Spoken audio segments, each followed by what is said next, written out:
Well, hello there. I was just going to start my blog, but then this storm Bram has decided it's going to turn up right this minute, and it's tipping it down with rain. I've got the blinking great barbecue in the way, which I need to sort out, put it down the end of the garden with the cover over for the summer months, and at least that way I'll be able to get in under the thing and do my blog in the shelter from the rain. But yeah, when I first came out it was fine, the wind hadn't picked up at all, but it did say that at 10 o'clock, which was about 3 hours ago, it said that we were going to have 40-mile-an-hour winds, and the seagulls are flying around up there. Absolutely, I do like the old birds, even the seagulls sometimes. Yeah, so have you got your Christmas decorations up? Yeah, we put them up now, simply to help me get into the Christmas spirit. Now, we don't use tinsel on our Christmas tree because Sarah doesn't like tinsel for some reason. I do, but Sarah doesn't, so happy wife, happy life, as they say. Yeah, so... Oh, the clouds are coming over. I've just seen the clouds, they're starting to pick up a bit of speed now as well. So hopefully the storm will just blow itself out. It was going to be from between 10 a.m. and 7 p.m. tonight here, but it's only just started to pick up now. Literally as I'm speaking, it started to pick up. So we'll see. Hopefully we get this weather out of the way for my drive back home. I was enjoying myself this morning. I sat down, I was watching a bit of YouTube, had a coffee, had my feet up, and doing my normal thing in the morning. Yeah, it's only because I haven't been home very long. Like I say, just over 2 weeks I've been home, and I got to go back on Monday. But as I was sitting there this morning, I was thinking, oh, well, isn't it nice just to relax? And then I thought, like, yeah, I've got to go back on Monday. Got less than a week to get everything done, so I've got to get the presents wrapped up. We've got to finish doing getting the tree up, and then got to go out and get something. We might do a bit of a treat before Sarah goes away. Try and get something nice. But we're going to have our Christmas dinner when I come back. Yeah, I'm going to be away from the 15th of December until about the 10th of January. I've just found out. Oh yeah, the woman from the office sent out a schedule for the first part of next year, and I couldn't see any of the colours. My team is in mauve and their team's in purple. I couldn't see the colours. Anyway, I suddenly realised today when someone said about getting an XL program that yeah, you know who you are, yeah, said about getting an XL program for my phone. Well, I do have one. I went in, I found it, and it hadn't been installed on the phone. I did a major update on I've got an Apple iPhone. More news about that later on. I've got an Apple iPhone, and I had done the major update. This is where you get this, instead of the little tiles with the icons in for the programs and this, that, and the other, they're now glass tiles. Yeah, it means you can see through the little tile as it moves. Anyway, digressing, but the major update hadn't automatically reinstalled these particular app. It's not a Windows XL because or the Microsoft XL, because that is phenomenally expensive. So years and years ago I bought myself a writing like a bit like Word document. And I got myself something a bit like XL, which was called Numbers. Anyway, Numbers hadn't been downloaded to the phone, so I've done that this morning. I've re-downloaded it, reinstalled it to the phone, and now I can see the colours on the on the schedule that was sent out. Yeah, a bit silly, but never mind. I completely forgot I had it, and up until recently I had been able to see the proper colours on the chart that she sent out, simply because it had opened up in the XL program, or the Numbers program. Yeah, and I've come to the end of my 2-year contract for my phone, so I paid the phone off, and I've gone to a SIM only contract now, which will save me in roughly about 55 to 60 pounds a month. So that money that I save will go paying off the electric bill, for starters, because it's going up again in January, I do believe. So yeah, Yeah, it's not fun, is it, anymore? Yeah, we're paying for all these windmills that Ed Miliband wants to put up. Ed Miliband is so stupid, it's unreal.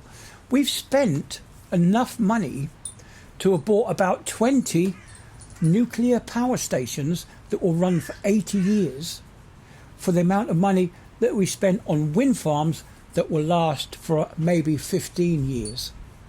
It's just crazy. I just don't understand why this government is so insistent on using diesel in the machinery to mine the minerals, using diesel to run the factories that produce the epoxy resins, the diesel that's used to construct these windmills. And at the end of the day, there was a chap, Lord Monckton, I think it was, he did a study on this. So we go and spend $25 million or pounds. Terribly sorry, still got that bit of that cough left. If we spent £25 million on a wind farm, do you know how much that would affect the environment at the end of its 15-year life cycle? You're talking of a fraction of a percent. You're talking 0.02 of a percent decrease in temperatures. It's mind-bogglingly small, the amount. Yes, okay, green energy is green at the point of use. So if I switch on my light now, it's green because the windmills are turning, because of the winds out there. But on an overall budget, they're not green. It's costing us absolute fortune, and we're burning all this diesel. Talking burning diesel, my ship has decided it's going to get another 100 tons of this biofuel. Now, yeah, okay, it burns the same as diesel, but it costs 3 times the amount of money. The government wants to spend 3 times the amount of money for the same job as it would have done for ordinary diesel. You know, it's just incredible that the amount of effort that goes into making biofuel. It's really, you're not getting the returns from it at all. And of course, at 3 times the price, that really isn't worth it. And as we've been finding out, that this stuff, I don't know, it's a bit, you begin to feel that the filters fuel filters are getting clogged up more regular. Since we first did a trial with this biodiesel, we started getting through a lot more filters. So that can't be good for the environment as well, because there'll be factories out there with vast machines making these things. At what cost again? So we'll see what happens. I'm not looking forward to the way that the future's going. We've got over 4,000 years worth of fuel on the planet still, and we're still finding more. So we've got plenty of time to find an alternative to fuel. I keep banging on about this methanol. It really would be, it's a bit more corrosive, I suppose, than ordinary fuel, but at least it's a cheap environmental option, because you use solar power, solar sun rays. Actually, you direct sunlight onto a crucible made from copper and carbon, and you inject wee into it. Yeah, it's like urea. And you get methanol, which is basically petrol. So you don't have to store it. You're talking about using hydrogen fuel or this, that and the other. You don't have to store methanol under such heavy... you have to compress it, you have to chill it, you have to keep it in a very heavy container. And it does rot metal away. It does turn metal into... it destroys metal, really. This is one of the reasons why Ed Miliband, who said that he was going to convert all the British gas pipelines to run from hydrogen, but you can't do that because all the pipes are made out of cast iron, and hydrogen will damage the pipework. So poor old Ed Miliband still got it wrong. Anyway, so rambled on 9 minutes. So we'll see you all on the next one. Of course, I won't put in the midterm adverts because, it's one of those things, isn't it? Yeah. Oh, yeah. Every said yesterday that they delivered a parcel at 11 p.m. Now, we've checked my security cameras, and we had nobody there.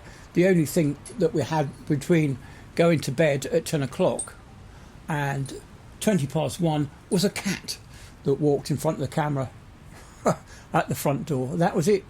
Nothing else until about 6:20 when a car went past, and the only reason it was picked up by the camera was because the light reflected off of a wall which isn't normally, because of the rain, it was wet, and so it reflected the lights from the car, which caused the camera to trigger. Anyway, so yeah, don't believe a single word that they say, or should I say, don't believe in every word that they say, because every are liars. They've done that to me, and they've done that to another family member, saying that they delivered a parcel when they haven't. And we would have picked it up. The cameras would have picked up an intruder on the property. Oh yes, and another thing I forgot to mention. I had a nice chat with the TV licensing people today. They sent me another letter saying that you need a TV license. No, I don't need a TV license. The reason being is I don't watch live TV. My wife doesn't understand. I don't really think she understands. But if you're not watching live TV, you don't need a TV license. If you're not watching the BBC, if you're not watching ITV, and you're not watching iPlayer, you're not watching sports or horse racing or this, that, and the other, anything that's broadcast live on your device, whether it's on Amazon or whether it's on YouTube, if it's live, you don't have to pay for a TV license if you're watching a YouTube live. Say if somebody was broadcast, say if I was doing this live, for example, you wouldn't need a TV license to watch it because it's not being broadcast live. Yes, I'm broadcasting it live to you via YouTube, but it's not TV program. So you don't need a TV. You don't need a TV license to watch a movie. You don't need a TV license to live stream a movie. You only need TV license if you're watching BBC iPlayer on their services, catch up and all that kind of stuff. You can't. +1, you can't watch TV if you've got a license. Anyway, I said to them, if you do send your goons round to this address, they will be forcibly ejected. I said I will use reasonable force to make sure they get off my property. I do not want your TV goons turning up at my doorstep. And I said, we will never watch TV again. I was very, credit to myself, I was very calm with the guy at the other end of the phone, saying, but this is now harassment. You are harassing me. Every year you send me something. And I don't want it. I don't want a TV license. I never ever want to watch TV ever again. The way that the BBC has behaved in the last couple of years, and now the Donald Trump thing, and then the Newsnight thing, the way that they've lied to us over the last 40 years. 20 odd years ago, the BBC was well respected and trusted, and then they started bringing in these lies that you couldn't readily check for yourself, like sea ice in Antarctica and the Arctic. You couldn't readily check on whether the walruses were throwing themselves off of cliffs or not. You couldn't readily check to see if the polar bears were starving to death, or the albatrosses, whether they were being fed the wrong thing.